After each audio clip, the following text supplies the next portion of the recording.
back into our Biblical Themes series.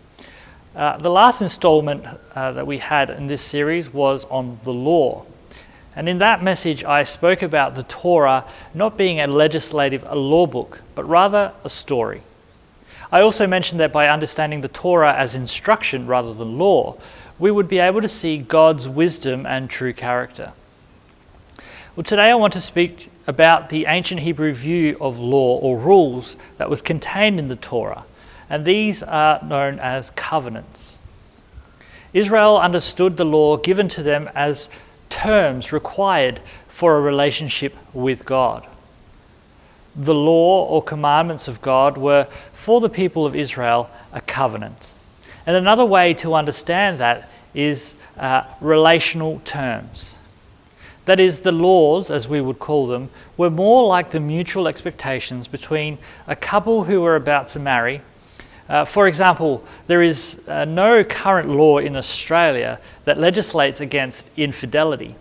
But nevertheless, infidelity is a serious offence in many marriages. And we don't even need to bring biblical principles into play. Why is that? Well, because that is the societal expectations or law that reflects the values and principles of our society. This type of law is known as common law and was the primary type of guiding law in the ancient world. There was no need to refer to a collection of legislative law books. Rather, it was a societal and relational agreement. I want to have a look at a brief snippet from Exodus, where what we see is a marriage ceremony between God and Israel. And the laws therein are the terms or expectations mutually agreed upon by the two parties. Now I'm going to read from Exodus 19, and I'll read the first 8 verses. Now this is just prior to Exodus 20, which is where the 10 Commandments are given. In Exodus 19, it says, "On the 3rd new moon, after the people of Israel had gone out of the land of Egypt, on that day they came into the wilderness of Sinai. They set out from Rephidim and came into the wilderness of Sinai, and they encamped in the wilderness. There Israel encamped before the mountain. While Moses went up to God, the Lord called to him out of the mountain, saying, 'Thus you shall say to the house of Jacob, and tell the people of Israel, you yourselves have seen what I did to the Egyptians, and how I bore you on eagle's wings, and brought you to myself. Now therefore, if you will indeed obey my voice and keep my covenant, you shall be my treasured possession among all peoples.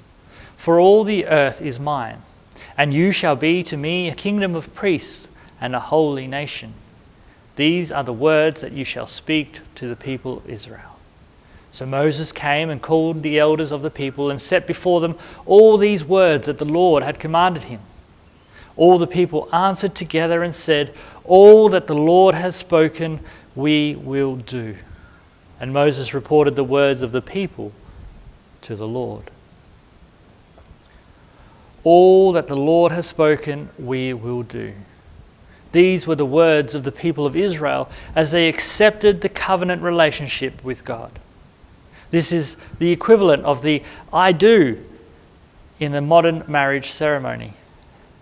The obligation to keep a law in a legislative society is to a text, but the obligation to keep a law in a covenant relationship is to a person.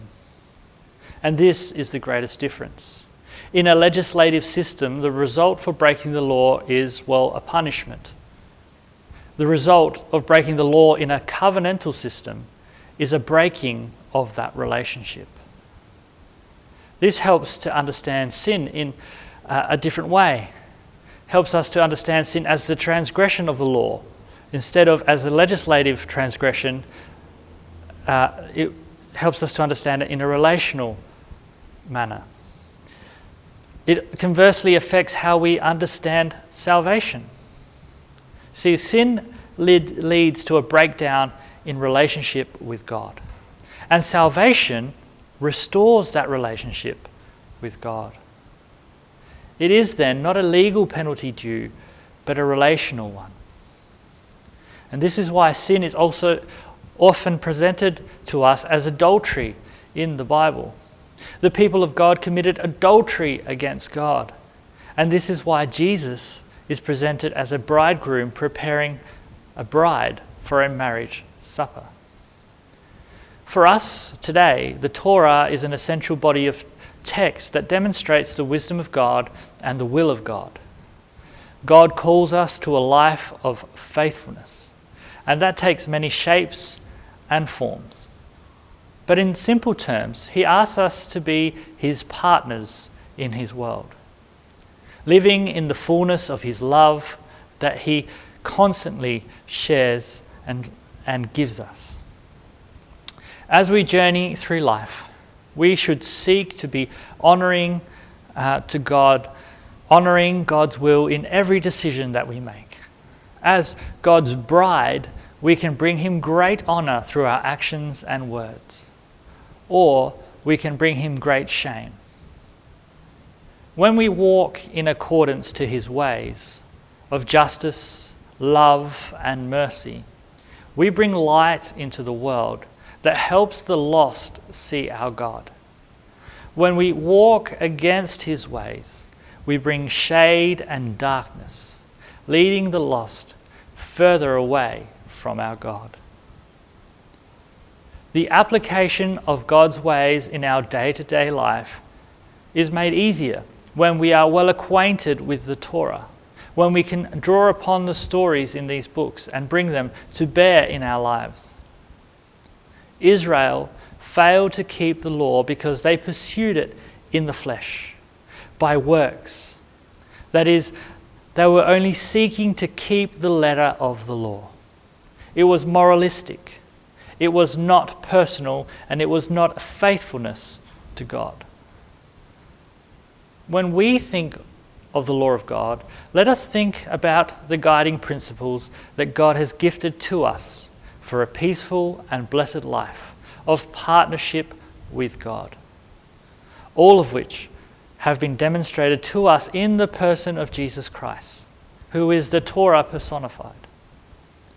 Through Jesus, God has extended his hand of marriage once again.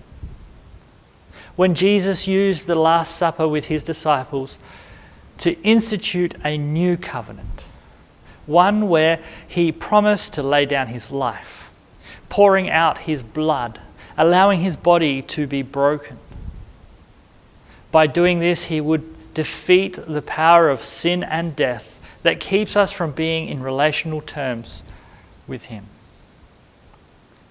Though we have broken each covenant, God in his grace has made a new pledge to deliver us from death and bring us into his eternal kingdom as his bride. We do not break the law because we are evil. We break the law because we have not yet learnt to love God with all of who we are. It is through love, the love of God, that we will no longer seek sin, because we will recognize that it is our sin or our transgressing that separates us from God. But rather through love, we will flee sin and embrace God. So then, we must learn to love God more, be more faithful to our bridegroom, and in this love, live in the fullness of the blessing that comes from being in a covenantal relationship with God. I hope that you will spend some time in communion, seeking God and reaffirming your desire to be his. God bless.